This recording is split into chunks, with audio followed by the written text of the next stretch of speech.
Hello students, how are you all? Hope you all are doing well and staying at home. Today I am here with another chapter from your science book, that is chapter 5, acid, bases and salt. Now acid, bases and salt are the three important groups of chemical compounds. They are useful to us in various ways. See, in the previous chapters we have learned about digestion, and there we have learned that our mucus layer also secrete, means the stomach layer also secrete an acid, that is HCl, which is required for the action of the enzyme pepsin. So it is useful to us, and we know in order to bake cakes, breads, we need baking soda, that is sodium hydrogen carbonate. Then in order to wash clothes and wash the utensil, we need soaps. So those are actually, they are also bases. And salt, you all know the common salt which we use while cooking. So in this chapter we will concentrate on the three compounds, that is acid, bases and salt. In this part of the video we will concentrate only about acid and the indicators. In the next video I will come up with bases and salt. So let's dive into the chapter. In this part I just want to show you some of the things which are easily available at home, and we can classify them as, acidic and basic. See, I'm having a pouch of Surf Excel, then Vim Bar, and here I'm having lemons, tomatoes and oranges. See, the Surf Excel and Vim Bar, they contain washing soda or some other components which are basic in nature, whereas the lemons, tomatoes, they are mainly citrus fruits and they contain citric acid. So these are the fruits or which contain acids, or they are acidic, and these are basic. So let's know more details. Let's know in details about acid, bases and salts. So if we want to know what are acid, bases and salt, so let's start with a simple differentiation between acid, bases and salt that you all can differentiate very easily. See, the one thing is that acids, they are generally sour in taste, bases are bitter in taste, and salts are salty in taste. Now you cannot taste all the acids, or you cannot taste the bases, or not even all the salts. There are different types of salts. So for that case we need some indicators that will show that which one is acid and which one is base. See, there are many acids which are very acidic, like hydrochloric acid, sulfuric acid. You cannot taste them, they are very corrosive. And even the bases, the strong bases are also very corrosive. So in order to identify which one is acid or which one is base, we need some indicators. So first let's learn about the indicators. So in order to identify between acids and base, so we need some indicators. What are indicators? They are actually dye. Those, when they are put into an acidic solution or basic solution, they change color.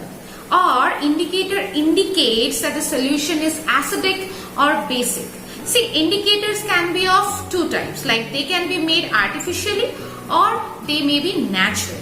In case of natural indicators, they are litmus paper, China rose indicator, turmeric indicator. They are natural indicators.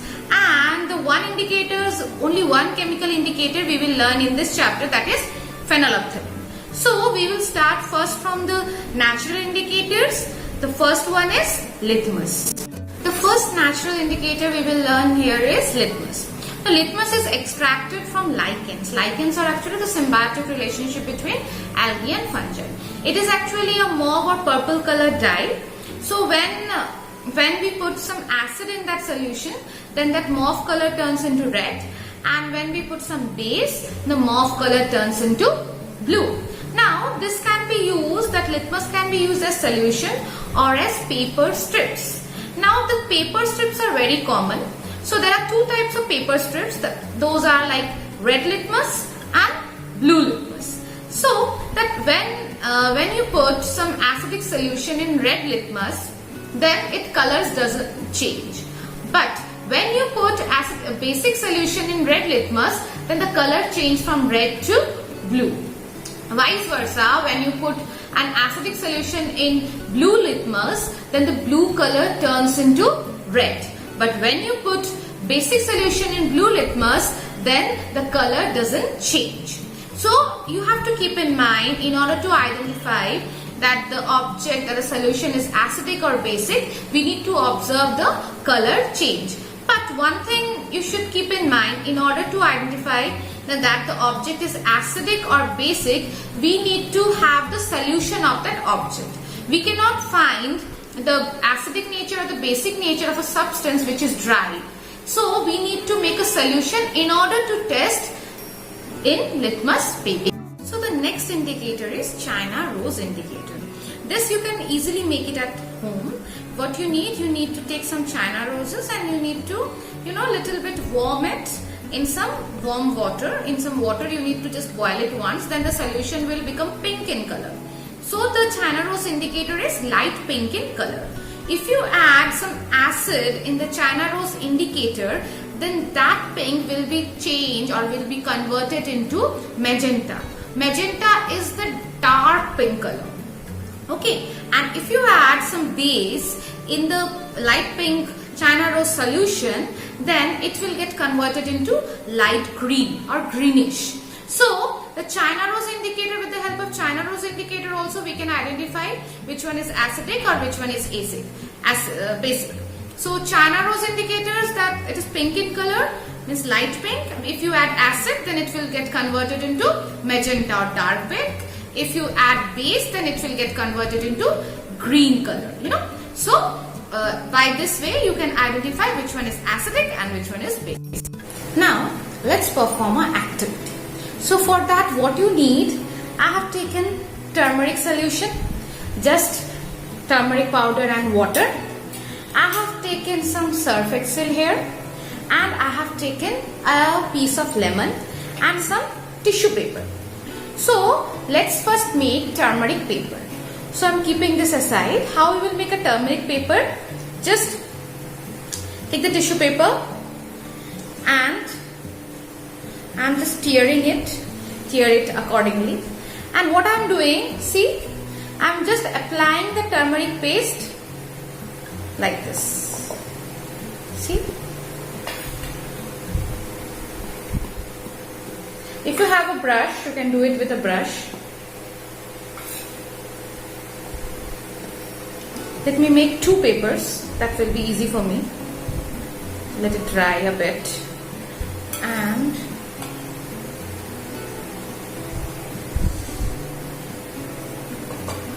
you can use normal papers also. It will work. Now, what we need to do, this is a lemon, we know that this is acidic, and this is surf excel, we know it's basic. So let's try.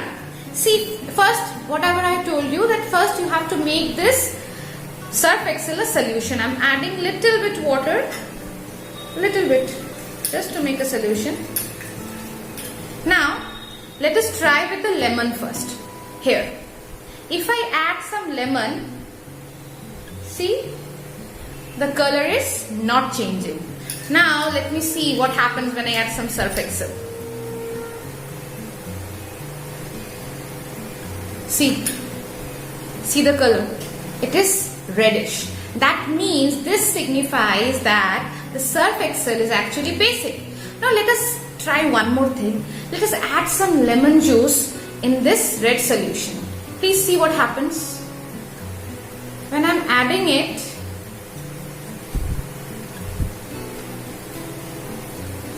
see, it is again becoming yellow. Magic. So, this is the way by which you can make a turmeric indicator, and you can test that which one is acidic and which one is basic. I'm here taking lemon and surf excel. You can try anything and you can tell me that what you have tried and was that acidic or basic. One and only synthetic indicator which we will learn in this chapter is phenolphthalein. It is actually a man-made indicator and it is colorless. So when you add an acidic solution into it, then nothing happens. It remains colorless. But when you add base, it becomes pinkish in color. According to the nature of the base, how strong the base is, the color will also be means from light pink to dark pink. That means that phenolphthalein indicator, when it is in acidic solution, it is colorless, and when it is in basic solution, it is pinkish in color. And there are some substances which are neither acidic nor basic, means they won't change color, like they won't react to any of these indicators. Like it will be colorless in case of phenolphthalein. In case of China rose also, the color will the color of the indicator will remain the same. Those materials are known as neutral materials. That means they are neither acidic nor basic. Have you ever tasted lemon? How is it? It is very sour. Yes or no? Even the oranges, imli, how they taste? They are very sour. They are sour because they have some acids. So first we will learn about what are acids. Acids are those materials when they react with base, they form salt. We will learn about all this equation. This equation is mainly called neutralization reaction. That also we will learn in this chapter. So acids are generally sour in taste and they are very much corrosive. Means if you touch acid, means the strong acid, then it may burn your hands and it may corrode or degrade the cells. So they are very much corrosive and they are good conductor of electricity. Acids can be of two types, organic acids and mineral acids. Organic acids are those acids which are found naturally, like tartaric acid, citric acid, acetic acid, and mineral acids are those acids which are made from the minerals of the earth. They are sometimes also called laboratory acids because they are widely used in labs. So first let us know about the organic acids, the acids which are present in different fruits and vegetables. The organic acids. Organic acids are naturally occurring acid. They are like acetic acid, formic acid, citric acid, lactic acid, tartaric acid, ascorbic acid and oxalic acid. So let us know where we can get these acids. Like acetic acid we can get in vinegar. Then formic acid. Okay, have you ever been stung by an ant? And you know, it's really, what I will say, it's sometimes it's painful or it's very itchy. So the ant sting, they contain formic acid. And have you, means whenever you eat and citrus fruit, it is very sour in taste, yes or no? This is due to the presence of citric acid. And you know, sometimes the milk becomes sour, whenever you eat curd, it is also sour in taste due to the presence of lactic acid. And tartaric acid is found in imli, then in grapes. Ascorbic acid is also found in citrus fruits such as amla, and oxalic acid, it is found in spinach, tomatoes. So these are the organic acids which are found in different fruits and vegetables.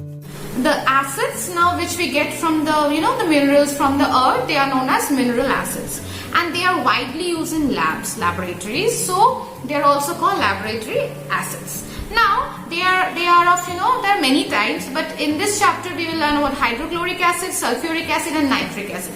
Keep it in mind, these are very strong acid and they can be very dangerous. And they are so much corrosive, it's somehow when you're using those in a concentrated form in the lab, then you may get, if you don't handle it properly, if it spill over your skin, then it will burn your skin. So while using these acids, you need to be super cautious and careful. These acids in concentrated forms are very dangerous. These acids are used in labs. They may be used to clean the bathrooms, and as they are very corrosive, so they can clean it. So these are the mineral acids and they are very concentrated acids. Acids can be grouped into strong acids and weak acids. Generally, all the mineral acids are strong acid and all the organic acids are weak acid. Now, in the list, if you see the hydrochloric acid, sulfuric acid, nitric acid, they are strong acid. And the weak acid are acetic acid, formic acid, tartaric acid, citric acid. And there is one more name, that is carbonic acid. See, carbonic acid is a mineral acid, but it is weak acid. So, strong acids, even in their dilute form, are not good for consumption. But weak acids, they are found in different fruits. They are not harmful to us, and even the carbonic acid, that's a mineral acid that is used in soda or carbonated drinks like Coca-Cola, Pepsi. And in order to make pickles, we sometimes add vinegar. Vinegar is acetic acid that helps to preserve. It is used as preservative. So the weak acid can be used for consumption purpose or utilizing it or using it in different food items, but we cannot use strong acid in dilute form also. Now in this part we will talk about acid rain. Now water acid rain, generally the water present in the rain are slightly acidic, but that because of the presence of different pollutants. But if that amount of acid in the water in the raindrop increases, then we call it acid rain. Now from where this acid is coming, that different, whenever we are burning the fossil fuels, carbon dioxide is released from the industries, sulfur dioxide, nitrous oxide, these are released in the air, and when these react with the water vapor present in the air, they form sulfuric acid, nitric acid and carbonic acid. And when the rain falls on the earth, they fall as acid rain, they fall as acid. Now acid, they are very harmful, though it is in dilute form, but it degrades the vegetation. Then even it increases the pH, or it increases the level of acidity in water, thus killing the plants and other animals, aquatic animals. It also degrades the metal object like bridges made up of metals, and it severely affects those monuments which are made up of stones. So acid rain has a wide range of effects on the monuments, plants, animals. So acid rain, it is due to the pollution. Nowadays in the metropolitan cities, the amount of acid rain is increasing day by day. Students, it was the end of the first part of the video, and in the next video we will talk about bases and salts. Let us recapitulate a bit. In this chapter, in this video, we have learned about the indicators, like the natural indicators such as litmus paper, then China rose indicator, turmeric indicator, and in case of synthetic indicator, we have learned about phenolphthalein. There is one more indicator which are known as universal indicator. With that, you can differentiate between acid and bases and the neutral solution. That is known as pH paper. You will learn about it in higher classes. Then we have talked about acids, organic acids and mineral acids, and weak acid, strong acid, and about acid rain. Hope you have understood the chapter. If you have any queries, you can comment it so that I will know about your queries. And stay at home.